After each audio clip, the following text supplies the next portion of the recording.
fuel, fight, or flight. When you engage with our kind, you can expect one of three responses from us.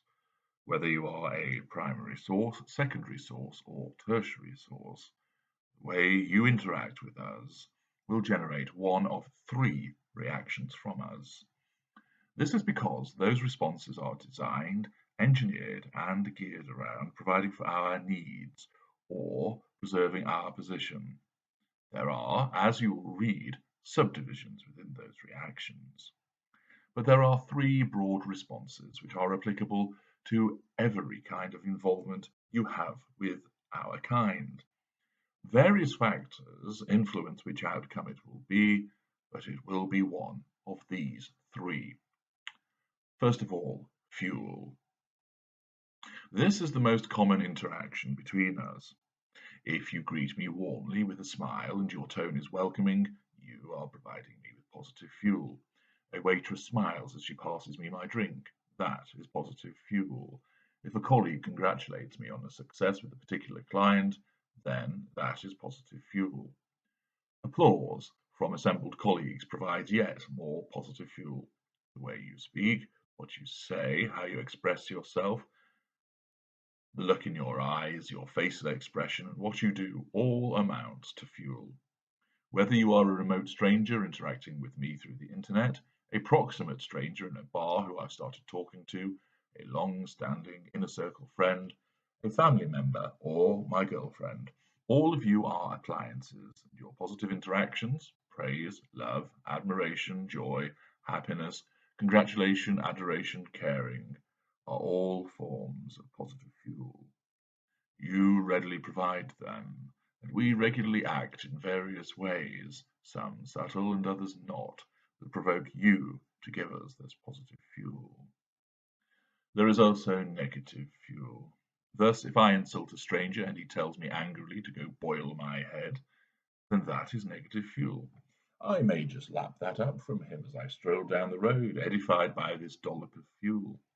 I may criticize a colleague on his performance so he sulkily defends himself. More fuel. I may ignore a friend's telephone calls so his repeated texts asking what is wrong gives me more fuel. I may call you names so you cry, and thus I gain fuel. Whether it is hatred, jealousy, anger, pain, fear, envy, irritation, annoyance, misery, and so forth, these are all negative emotions, and thus negative fuel. As you know from the prime aims, fuel is the most important aim that we wish to secure from you. Most people can grasp why we would want positive fuel from our appliances. After all, who does not want to be loved and admired? Sure, some people may want it more than others, but everybody likes to be well thought of, don't they? People struggle to understand why we want negative fuel. I've explained before that it is about creating a contrast, and also because negative fuel is more powerful, because people are more inclined to be pleasant and provide positive fuel, especially those who we target in the empathic group. And therefore, it underlines our power when we can draw negative fuel from somebody. Of course, other than tertiary sources, we do not ordinarily look to draw negative fuel straight away from a primary source or secondary source, as if this is done before they are embedded, then of course we will lose them. Positive has to come first. Often, one major revelation for our victims is that we want both positive and negative fuel.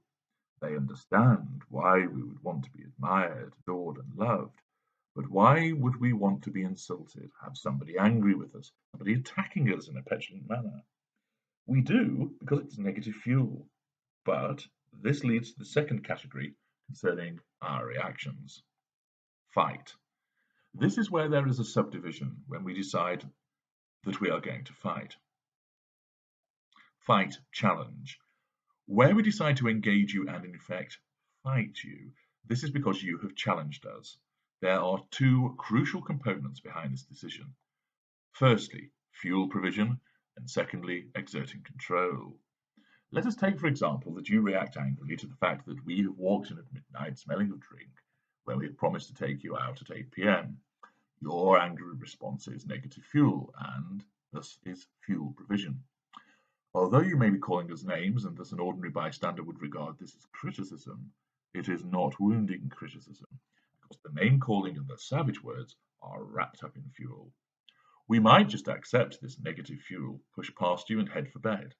More usually, however, we consider this to be a challenge. You are giving us fuel, which is what we want, but we want more.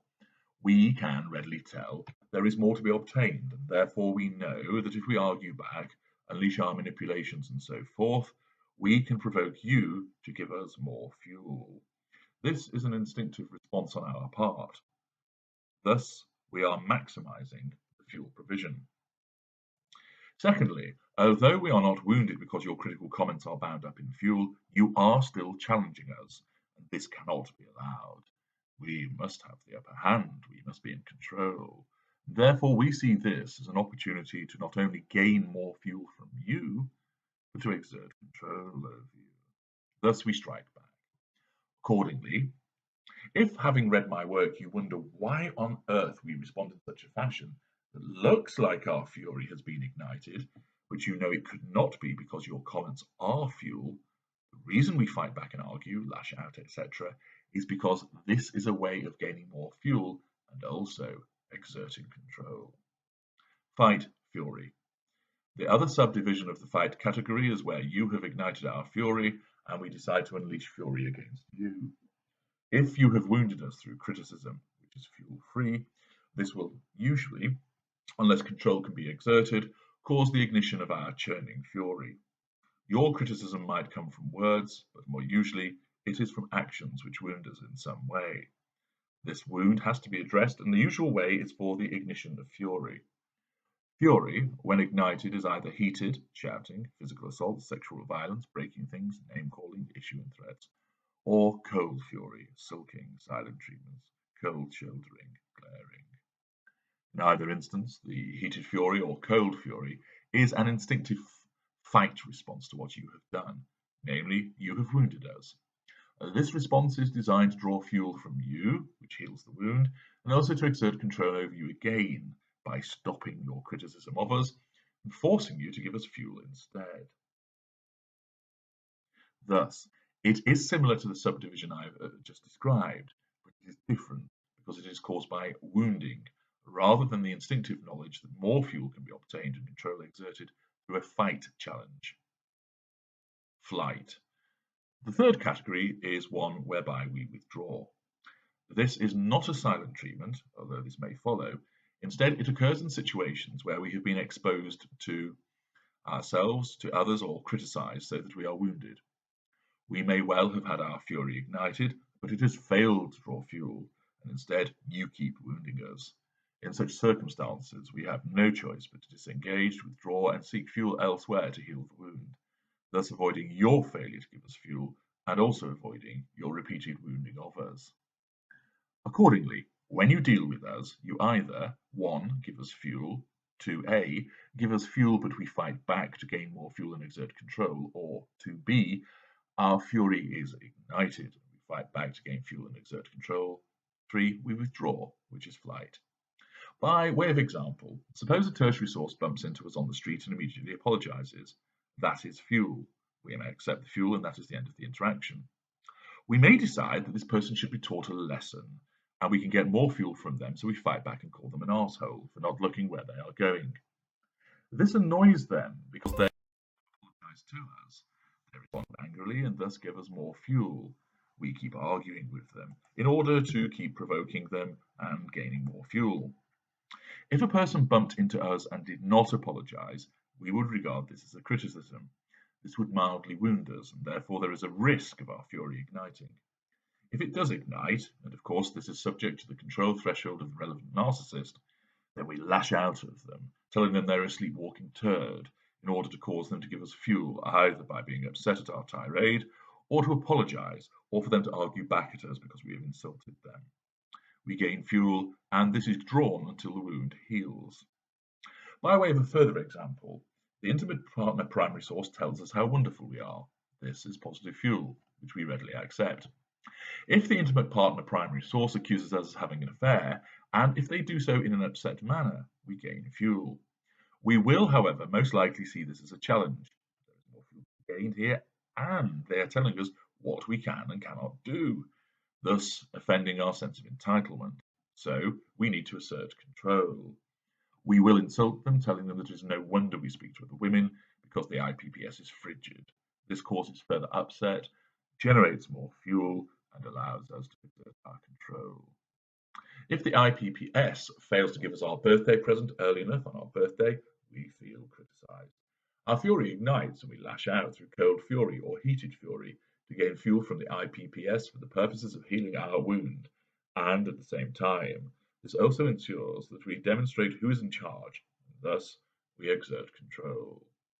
Accordingly, in all your interactions with our kind, be aware that what is happening is that you are either giving us fuel, there is a fight challenge or fight fury, or we flee. Being aware of these responses provides you with further understanding, but also enables you to marshal the appropriate responses accordingly.